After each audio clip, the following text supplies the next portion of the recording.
moni bazolela ya mingi na tala tout mambewa kauki wani na Tanzala na bimisa 15 000 rand na pesa bango bayebi oya omoni émission oya kotia tembe ozongelinga tikona kopesa nazo pesa merci et pas ya ba combattants merci vraiment les combattants merci pour na ko trahir peuple congolais. Vous comprenez? Donc merci na pesi bango yango wana vous êtes bon pour trahir les Congolais. Na pesi bango oui conseil au bêta. Conseil au bêta. Siko biso bulele biso nini bino banani. O biso ba combattant. Oh na bulele bino nini. Ok non to bengi poto solo là. Tolingi na au conseil tolingi ko beta conseil na yo sans problème ben soki olingi so na bisote moi to kotia mobulu pesa ka salutation na yé moko le président de la République Joseph Kabila. Merci papa na ndengo koki na ndenge vraiment au sali que Congo est à la diviser. Wana merci na pesi yango wana pour azo travailler pour que les Congolais soient divisés. Omoni moi na lobby boy héritier watanabi akoya akopeta pe musique na akopeta concert même to bengi CD et donc pourquoi là les Brésiliens oh c'était nini oh c'était nini Congolais ko fiba bonbon grâce musique la sexy. Bonjour et bonsoir très chers internautes, vous tous qui nous suivez de partout dans le monde, bienvenue à la découverte de Aider Bokwala, une émission qui vous aide de découvrir des réalités des Congolais vivant en Afrique du Sud. Toujours que cette émission est Zawana Pona Kola Mousselabino, Bato Bazo Salapé, Makambo Awana Kata communauté congolaise, toujours à Bongo, Bato Ambongo, toujours à Bongo, Ba joueur, toujours à Bongo, Ba Yembi. Aujourd'hui, dans l'équipe Nabiso Technique, on a ciblé l'homme de la semaine, il s'appelle Didier Chombo, Petit Jésus, Samamba. Avec lui, nous allons vraiment parler à long et à large. Il va nous expliquer de qui est DJ Sombo et puis surtout phénomène où ils ont dominé Mikolo Yoza phénomène il y a concert na Katia Afrique du Sud. DJ Sombo c'est parmi les grands médecins congolais où a évolué awa. On lui a choisi de parler un peu à propos Marambo et les gars awa na Katia Afrique du Sud. Je n'hésiterai pas déjà de dédier cette émission à Batoto Balikanga depuis les États-Unis d'Amérique à Rachel Ramsey 001 et une note à Angelica Swamba au Talabisopé depuis France. Mon invité déjà là à qui je dis bonjour et bonsoir DJ Sombo Petit Jésus. Bonjour, comment ça va? Super bien vous? Je vais bien aussi. Vous avez représenté d'abord félicitations, Total Nzembo Poisson d'avril, vous avez dédié par Ndekunayo Ferregola, vous êtes pression par rapport à Nzembo? Non, je chante Kitoko, mais autant vous l'a bien. D'ailleurs, tu as nominé na Award na Cora Africa. Donc parmi les belles chansons. Poisson d'avril à Zanakati. Merci. Avant tout, tu as vraiment na deep ya Makambongo. Didier Chombo, ni na yambi une émission na traité na yamba lokola mécène congolais ou évoluka awa na yamba lokola moto ya mbongo na yamba lokola businessman na yamba lokola nani pesa na ba passage na yango le sala qui introduire biso na masona biso nyoso wana ezaka barol nanga donc je joue tous ces barol wana nyoso donc yambanga ndenge ko moko nde ekokumbela yo kaka. Mais moi je m'aimerais mieux que je puisse recevoir d'abord premièrement étant que mécène congolais pour tout le monde ba œuvre aux sala awa ba production ba concert vie. Donc vous êtes, quand je dis que vous n'êtes pas quelqu'un à présenter bateau ba otalangai ou ba talibiso na États-Unis na ba France ba comprendre que c'est à face de moi c'est Didier Chombo. Didier Chombo, vous arrivez au moins à côtoyer des anciens musiciens congolais baza belé ba fali pour ba faire regola ba héritiers sont tellement nombreux mais apparemment vous avez donné une position aux ala mingi mutu ya faire regola na éviter question na wrong ou bien na right. Non, c'est pas que nazalaka mingi. Mais bien sûr, faire égaux à Nika Boronina, Jésus de Niance, l'impérateur de la rumba congolienne, l'auteur, chanteur et compositeur du chanson Poisson d'avril. C'est un ami, c'est un frère à moi. Alors, Yango, moi, mingi peut-être, c'est ma préférence. Non, je suis là pour tout musicien, tout le monde qui veut nous approcher, tout le monde qui veut qu'on fasse peut-être quelque chose avec lui. La maison d'ESP est là pour tout musicien, tout artiste congolais. C'est ça. Merci, je tiens déjà à leur signaler que le concert Oyebetamaki Aoya Cappuccino LBG, ils vont produire par Didier Chombo. Donc ça veut dire qu'à part nos relations avec l'intimité na Ferregola, c'est aussi MSN, Oyo, Asapotaka, tous les artistes, non seulement congolais, pour être invités à Brifi, mais d'abord merci beaucoup pour l'invitation à Brifi. Il était invité par Didier Chombo, Petit Jésus, Chamamba. Tout le monde on a dit puis c'est très important parce qu'il faut savoir bino ba mécène congolais vous avez mingi basé na culture tout le monde a mingi la musique ma production c'est la musique les artistes musiciens congolais tout le monde a cinéma banzembo mais le fait où il y a ba combattants ba interdisa la musique congolaise et betama les sous-soutien na Katia Afrique du Sud mais dernièrement on avait vu concert et qui a un espace nayo chez Petit Jésus Maison de l'Éternel où tu as produire Petit Nayo Ndekonayo Cappuccino Le Bogar qui sont des stratégies au mettre qui en place pour réussir na ko beta concert wana avant to kota ma solo ma ozadip on a élu ko lelo Cappuccino Le Bogar que je salue là où il est déjà à Kinshasa depuis hier. Donc stratégie exatée moni ezaba kombo mususu zotanga combattant yonde zoloba. Moi, je n'aimerais pas même que je cite ces noms de prévenance dans ma bouche. Parce que, dans mon article, bangoté, tu vois. Alors, bango, basali, et là, on a bango, on a bango, basali, pour déstabiliser les gens, tu vois. Alors, ce qui yomoko, on a appelé une signification bien pour comprendre, on a simplifié question nayo. Au moins, mouvement wana. Banda Kiango, je crois il y a de cela 7 ans.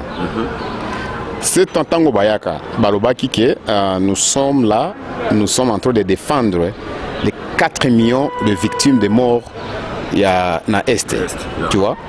Alors 4 millions, de 4 millions, selon statistiques na Bango, Balobi déjà est commis 8 millions, tu vois. 4 plus 4. Oui, donc victimes, bazo s'est multiplié.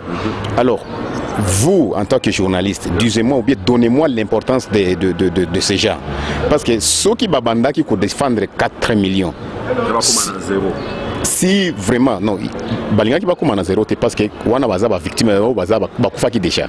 Donc il fallait pas ils à la 4 millions 1 ou bien 4 millions 1. Parce que l'air présente déjà, il fallait sentir que il y a un groupe de résistants au Bazulinga, au Ezosalemana STT. Tu vois. Alors tant que 4 millions on a et commis 4 millions 1, 4 millions 2, 4 millions 8, jusqu'à 8 millions, veut dire bazana tinate. Tu vois, bazana tinate. Alors mutoazo que la bango azate. Parce que ceux qui mutoazo mutoakoyo que la bango azalaki, il fallait pas nombre on a 4 millions babanda qui n'ont 7 ans passés. Il fallait pas s'augmenter. Il fallait tika la kana 4 millions, on a trouvé que 4 millions de personnes bakufa qui na est. Alors grâce il y a ba résistants, il y a ba wana ba combattants si je peux leur dire. Yango sali que nombre wana et mata qu'il soustait. Mais nombre wana déjà même pas même un mois, 2-3 mois passés. Toyo qui na Kasai, mais batu bakufa ikuna. Tu vois. Alors ceux qui batu bazo continuer kukufa. Alors tina ya bango nini. Basala nini, basala kanini. Tu vois. Alors ngai selon ngai. Naiko comprendre tant on a fait na sali banalise. Et avec ma connaissance et bato onazaka na bango na yo comprend que bawana o ba combattant wana ce sont des voleurs, tu comprends? Oui, ce sont des voleurs. Les gens barotalangana partout baza monde entier ba combattre na lobi bien caméra zolanda ngai o Didier Chombo na zolanda zolo belango na molilite ozomona nga clair hein na longa lunette peut-être ndeba mona nga bien baiba. Donc na lobby ce sont des voleurs, ce sont des voleurs. Oui, bazo salanini. Dernièrement, les Kinabiso que je salue, héritier Watanabe, Alinga qui a se produire na Olympia. Oui bien. À Paris. Na Paris. Conseil des acquis annulé parce que Bango Balinga qui était conseil bêta. C'est pas que Bango Balinga qui était conseil bêta. Et ça va politique Mogo Boezo Leka. Sima. Il y a Miloko et à combat na musique. Oui, bien, le gouvernement sur place. Bango, bao sepela. Bao sepela. Nandenge que les Congolais se divisent. Parce que Bango, bako sepelate que les Congolais sont unis. tu n'as pas que les Congolais doivent être divisés pour continuer à régner. Parce que pour qu'on soit divisé, qui est-ce qu'ils utilisent? Ils ont utilisé même les Batouana. Organiser concert na producteur moboé ba pesi mbongo soit ba visa sala makamonyo tout ba visa bimi moko la concert wana ba baluki lisusu ba kepa ba combattant ba pesi bango mbongo te concert wana betate vous comprenez que Jésus tambola donc jeune bango ya ba combattant yango wana ils sont en train de collaborer avec les gouvernements sur place. Mais combattants va collaborer na tandis que ils disent que binone bateau bozo ke nara ko financer ba musiciens gouvernement so pesa bino bon par exemple nenge le bogara ki gouvernement congolaise et pesa ki pidie chombo lokola 50 000 € pour chomba bengisa le bogara tant le bogara beta conseil à distraire ba congolais tous aura ko focus na marambo ma bezo le kanaka tamboka na biso. Aïdor moi je te connais en tant qu'international. Tu peux pas me dire ça. Non. Je te connais en tant qu'international. Alors, tu dois avoir d'abord l'idée de ce que je te parle. Nalobi boye. Omoni bango nde bakosaka bino. Pour nani ni bazuti ya makamara bango na se mesa. Or, est-ce que biso do timbeli yango? Ngai personnellement na timbeli yango. Na timbeli yango kala mais nazo sala yango analyse. Natala nano est-ce que c'est vrai qu'il faut pas que mutumoko oya sa proche na bato ebele na kati ya gouvernement kuna ya fongola engagé wana mais si fongola engagé wana c'est omoni biso moto ebini ne ele kaka na ba combattant na bani nani to yebi tu comprends yango omoni tout le temps même JBM Piana bakansela pena ni concerne ye vous comprenez moni talanga no niveau ya ba producteur tout ça niveau producteur mosusu ça yo moko ato moni personnellement so obike nazozwa orchestre Kinshasa Paris total yenano omona ke makoki wana zana ngote donc il a été aidé soutenu par des gens au bazan simanaye oui comme Mika Liboso abimi liboso wana garçon moko yangola betaka biloko wana on comprend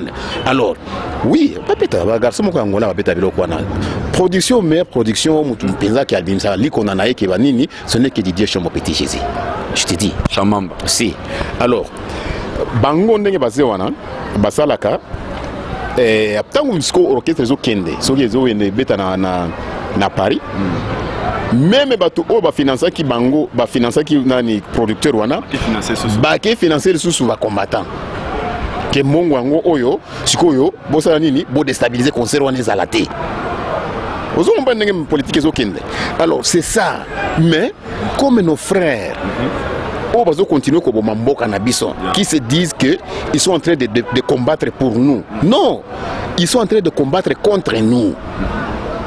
Vous comprenez? Donc, Mboka Nabiso c'est qui nous koufa, c'est pas que parce que les bogards à Betaï concert awa, mon cher, malgré que je suis pas obligé de une question, mais je vais te demander ça. Natuni nano question oyo. Les bogards tango à Betaï awa. Et bakisi nini na politique congolaise ou bien et diminuer nini na politique congolaise? Rien. Attention qui a bêta quitté président Aïba qui n'a été que les bogards azalaki kotoyo, même pas même ministre de la culture au Aïba qui donc c'était seulement son propre voyage privé. Bien sûr mon akati était vraiment to kota na mo likamboana. Ezana eloko mo salami lelo na to kota la 10 parce que Jean Balamaro eloko ça ito lukao vraiment nasir ba tout dans le monde entier, les États-Unis, et là ça a mis dans Tongo, mais déjà le monde entier a déjà alerté pour tout comment on a rapidé un peu il y a speed via les réseaux sociaux comment déjà. On vient de suivre audio morceau tamboula partout où se présenter au OK. Bonjour, Ezabongaï Didier Chombo Petit Jésus. D'abord c'est vous, on a ça nos liboso. Les gens m'ont dit non, il faut reconnaître tout aux images parce qu'il y a des combattants qui ont dit que c'est faux, archi faux. Ah, on a 4 Afrique d'ici, ils vont même au bazar ailleurs. Deux choses, tu nous as dit dans audio, on paie ça 15 000 rentes pour les bogards à bêta concert. Premièrement. Deuxièmement, deux choses, les combattants qui bengi saka au produire concert, il y a fait rigola, c'est encore 50 000 rennes. Équivalent de 4 000 $, c'est pas peu, il faut respecter Mbongo. Vu que vous comprenez que au pesa bango mbongo wana, au pesa bango 9000, au pesa ba kabola, yo mo pesa explication wana, mais simba quitté, mais à le Bogoir au moins au pesa ki bango 15000. D'autre part, vous voyez pas que aux actes conscients que moi résistance na bango pe ezan a moins impact d'autre part, aux ça peut que bino bozo attend ko produit ba musicien té. Non, résistance wana au zoloba. Eza agenda. Eza agenda. Baza ebele awa, na bandako na bango ya bapwa wana, donc biso il faut tout foutre la kabango bandako wana. Vous comprenez? Moi personnellement 2014 j'étais avec mon ami, mon ex-ami babengi biso yende azayi mingi usolana bango parce que bino boy binga na bango penza isimba te banda na tinda bango na Port Elizabeth, tu vois, match ya Congo na c'était Congo na Burkina Faso je crois, na Port Elizabeth na zuela bango babis bakende kuna na pesa pe bango ba provision lokona ba cold drink ya omela kuna. Alors tango basala ka des ordres kana stade wana na sokola maboko na ngai. Vous comprenez? Parce que moi je les avais dit, ngana tindi bino bokende ko soutenir équipe. Na tinda kiminote ki bokende ko bunda, bokende ko finga, bokende osani tala. Batuana babenga ngai na 2014. Ba combattant. Pour tout aux amana dans dossier na bango. Olingi na tanga ka bango. C'est très important. Mais yo ebika o eza leader. So na tanga bango azo fula bango le plus. Yo salango.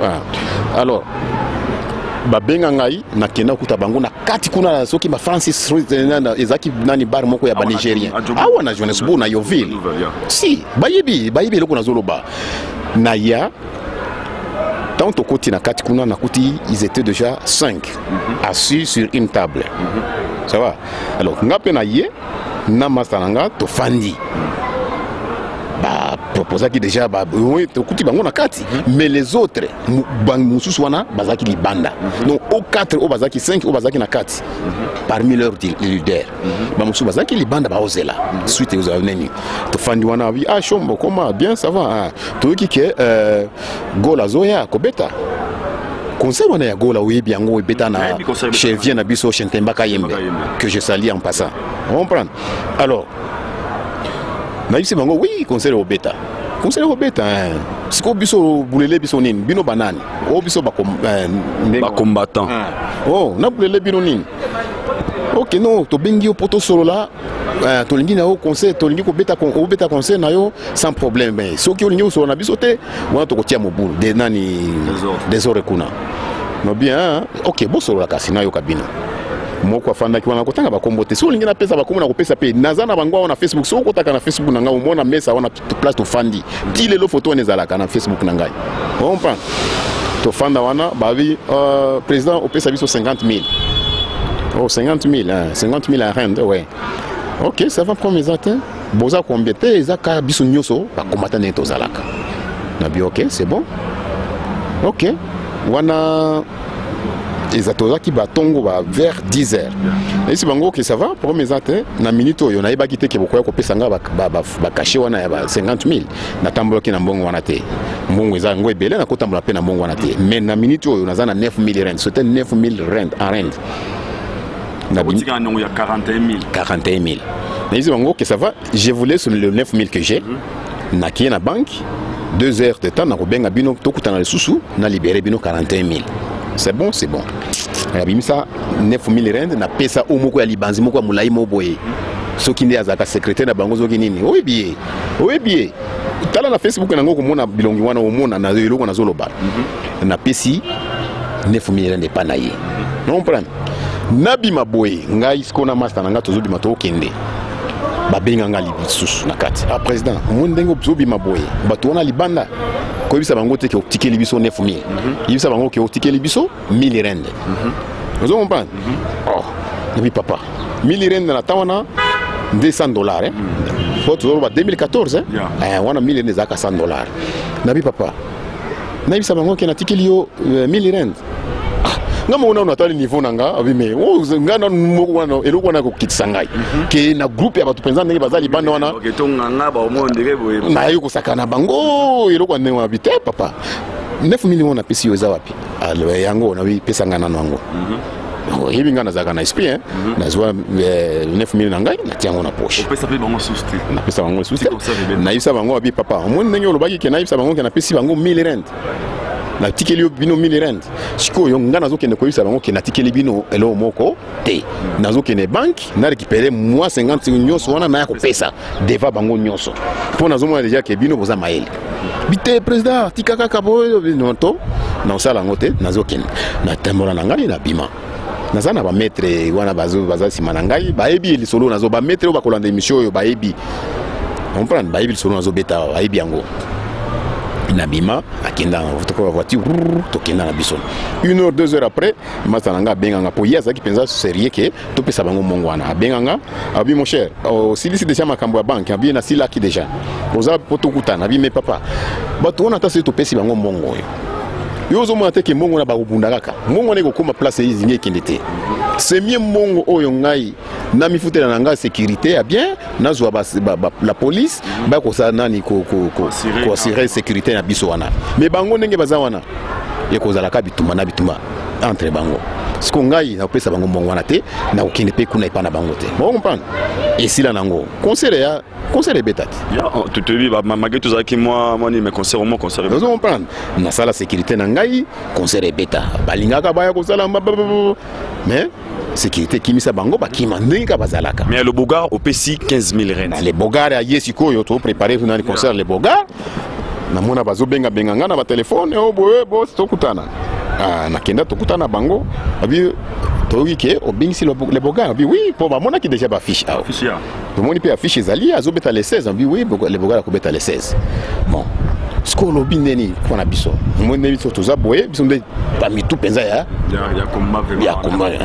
donc so cela na biso moto bineni to kodoze ba petit wana na bien bon abi ça va bato oyo namoni bazolela ya mingi na oya tala kutu mambewa oyo kauki wani abi tanzala na bimisa 15 000 rand na pesa bango bayebi oya omoni émission oyo oya kotia tembe ozongelinga sikona so kombiso te ozongelinga sikona kopesa o bakombo na bango batu o na pesa 15 000 rand une cash bakenda omoni tozaki na kati ya salle autant conseil moi makele moko legaki izaki akaje après wana mutu na bango abenganga vite kobanga na elo wana te de tout de concert abengaki osuba banoke elo za na mote babenganga vite izaka ka elo mo boye pour baye bagaki tozali mais to doser bango to calmer bango basalango pour une 2 minutes bakenda est-ce que bazonga comprenez vraiment babi tous des propos n'engage que son auteur Didé Chombo asabongo moto a produira ba concert mingi c'est parmi l'un de grands mécènes congolais à Kata Afrique du Sud ba musicien congolais au mingi soza pour mon musicien boye asala ba fort wana nasi bolandi réalité au na mbie pourquoi ils en a audio mort Didé Chombo salaki et panzani monde entier mais ba combattant mususu ba lobby que eza faux archi faux lokolo ezaki kaka audio mususu babi que eza Didé Chombo te mutalobaki mususu babi ça peut être ndekona mususu bazui ngonga Didé Chombo jona baki non il faut nazwa Didé Chombo aux images donc vidéo autorotango na la bouche autorisée les news des stars na j'ai la bouche pour partager message vraiment faut comprendre est-ce que les combattants na beaucoup tama dit palikambo wana parce que maramo eta maramo nzoko faut bango babunda nango Didé Chombo héritier Watanabe azoya awa pour to sukisa vraiment na question pour to c'est un comme sur émission na biso héritier Watanabe azoya d'abord premièrement eza na limite eza sous production na yo eza yote omoni moi na lobby boy héritier Watanabe akoya akopeta pe musique na ya akopeta concert même to bengisi te ngate yo bengisi héritier Watanabe te mais likambo héritier Watanabe niveau Didé Chombo telemeli yango ezo lekilande batu muso lobi nanga Didé Chombo écoute makambo héritier ndambe betali nango yete mais ye pourquoi azokota ngo sala ba audio alobaki concert ezali tandis que biso ba combattant to tikelaki Didé Chombo na concert les bogards parce que to zalaki distrait mais na concert ya héritier Watanabe concert wana ekobeta ma te apparemment ça ko comme lokola yemoko mutobeta concert azoye banate mais yo Didé Chombo oniro sombi likambango bitumba yo na ba combattant pour na héritier Watanabe éclaircis-nous un peu par rapport à cela Aïdor bango moko nde bakoti singa na likambango moi j'étais calme là où j'étais bakoti odengere bakoti singa basali ba vidéo ba otanga kombo na ngai vous comprenez bango moko nde baye kotumbola nga place na lalaki j'avais et j'ai rien à faire avec ce concert de héritier Watanabe mais en tant que mélomane mutu oyo alingaka musique nako se pelate que master nanga o peut-être assez à dépenser déjà mon aye pour hériter aya moi na ma yepe kuna bisika zali ale vikete il faut na ya non na se pelisa batu on comprend alors ba clochard mo bo ba batu na baza ba clochard peut-être yo beli bango na ndenge mosusu mais moi je les connais en tant que les clochards naïbsi ya solo alors baya kaka bakatango jamais vous comprenez or raison pour bazo pesa eza valable té vous comprenez héritier abeta awa abeta té et ko changer et loko mon côté na politique congolaise actuelle rien bango bazana naïbsi yo bazana 7 ans ba mi bengaka toujours résistant combattant nina nini loko ndenge wana il y a aucun pays qui sera libéré par des injures jamais bakoleka na ba télévision bakomi o kambe kanambe o ainombe bakomoni oyoza idor baita ai nambe chamambe you know biloko ndenge wana est-ce que yo kanisi ba injure wana ndeko kende ko libérer Congo jamais o kanisi que même ata mutu wana ba injure yaka oyo kanisi ki alanda kata bango ngai nazaka na kin nakenda kin. Il y a aucune rue de Kinshasa là où on parle des combattants aucune. Donc otambola balabala nyoso ya kin okende na wapi à ta place mon côté okoyoka batu bafandi bazobeta les soldats combattants izakate bo baba iba bangote monsieur Boto zota mingité vraiment na baki bo comprenez que Azaki Bongo l'homme de la semaine auto cibla qui balobi de chombo asalika audio na 7h du matin monde entier eza alecté donc na ba combattant ya Paris na ba États-Unis na ba wapi balobi cet homme il est qui maintenant s'il faut adresser un message na bato ba otala biso monde entier de Chombo na yemoropé hérité Watanabe o a passé déjà confirmation que il va jouer ici en Afrique du Sud à déjà semaine prochaine. D'abord okoloba nini comme mot de la fin conclusion émission na biso lelo lobaki na audio on a lancé na lobaki qui partout bisika nyonso na Afrique du Sud au concert wana kozala moi je serai la première personne ya kota na salle wana partout donc ataba même mango na likoloso ki ya wapi je serai là. Seulement, je vais encourager aussi le producteur de Héritier Watanabe ici en Afrique du Sud. Azana courage, Azana mobali. Mon problème de eloko ibuma biso, ezobuma Congo yango oyo. La peur. Les Congolais, si je peux le dire, les Kinois sont peurés. Nenga bayoka ka batwana ba balancer déjà ba nini okomona déjà producteur de moko epé alembi. Ozo comprendre, ozo banga na yo eloko moko te, bazana ngona bakosala eloko moko pété. Bakoyaka ka bakofinga ndenge bafinga ka bakopesa o bakombo na nyonso ekosimba te po eza kombo mera mama na o apesa o te. O comprendre, ba opesa o bakombo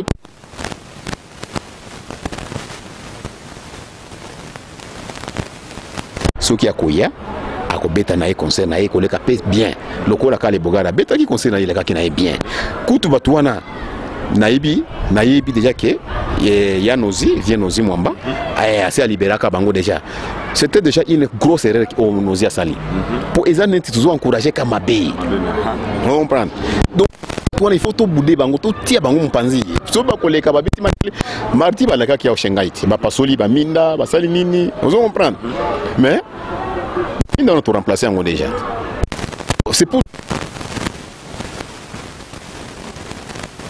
jamais oko finga jamais oko fanda oko solola ibisanga nano quel est l'objectif du combat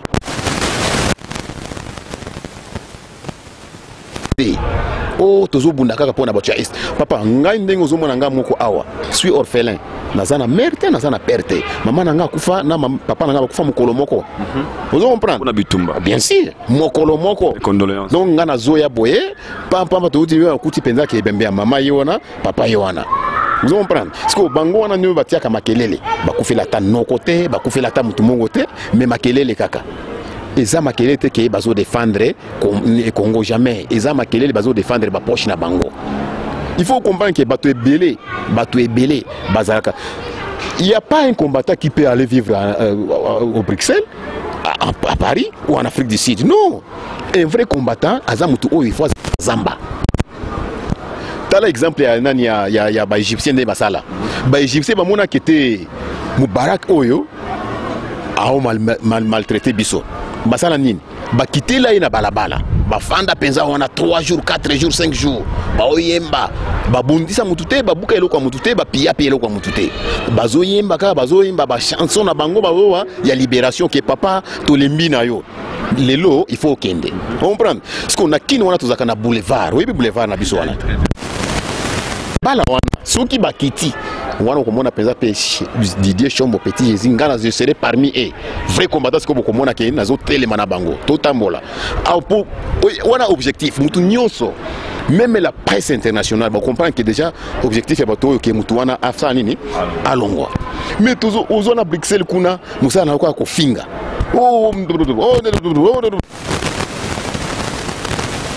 ntango zali kosala tana yo bafinga kiote siko po ya yo monike gaz esila ndesiko komi ko ya ko tia nani tia libaya pa ya bato o bazo te. Ça c'est la jalousie, c'est pli, les combats c'est la jalousie. Merci beaucoup, comprenez vraiment. Babi, mon invité, il s'appelait Didier Chombo Chamamba Petit Jésus. Troubagi, vraiment, on ne peut jamais lui laisser sans pour autant Aloba. Un mot avant Makamoutou et Salama. Moi, je dis un grand merci Nabato, tout va comme le journal et le pour Nabaka. Il dort beaucoup là. Kebisa Didier Chombo, il dort beaucoup là. Didier Chombo a raison. Babi, des propos tenus, n'engage que son auteur. Donc, la personne que j'avais de recevoir, Isa Moutou Salaki, Audio, Panzani partout. Au Ferrigo, la Yemela, Nzembo, Poisson d'avril. Meilleure chanson parmi les chansons Ozoyo Kana Azabongo Mensen ou Abeng Saba musicien congolais à Wanakata Afrique du Sud. Donc émission Lozaki vraiment Azari Mouto Zaki vraiment ciblé valablement pour répondre à la question. Au moins déjà je dis un grand merci pour la considération. Petit Jésus Chama Didier Chombo monde de la fête sous un salutation bateau européen ça m'a te pour trouver la sous émission na biso. Moni na kanda na zanango ataba salutation ngo simbati. Mais na ko pesa ka salutation na yemoko le président de la République Joseph Kabila. Merci papa na ndengo koki na ndenge vraiment osali que Congo est à la diviser. Wana merci na pesi yango wana pour azo travailler pour que les Congolais soient divisés. Alors à réussir na ndenge wana. Deuxième merci on a repesa nazo pesa merci pas ya ba combattants. Merci vraiment les combattants, merci pour na ko trahir peuple congolais. Vous comprenez? Donc merci na pesi bango yango wana. Vous êtes bon pour trahir les Congolais. Merci vraiment ezongela bino bisika bozali na banda kona bino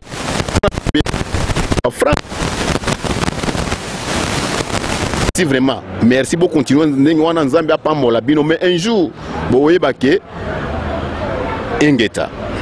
Merci beaucoup, nous vous disons déjà bye bye et la suite à la prochaine numéro. Merci beaucoup Jonathan Kapassoula mon confrère. Merci à Bato Balinga Idor beaucoup à les Brésiliens. Comprenez mon invité était bon Didier Chombo Petit Jésus, les propos tenus n'engagent que son auteur. Moi je vous dis bye et on se retrouve tous à la prochaine numéro. Bye bye. Aïdor Bokwala, les Brésiliens. Oh, c'était Nini! Oh, c'était Nini! Kongolegi ko fiba bonbon. Glace misi la sexy.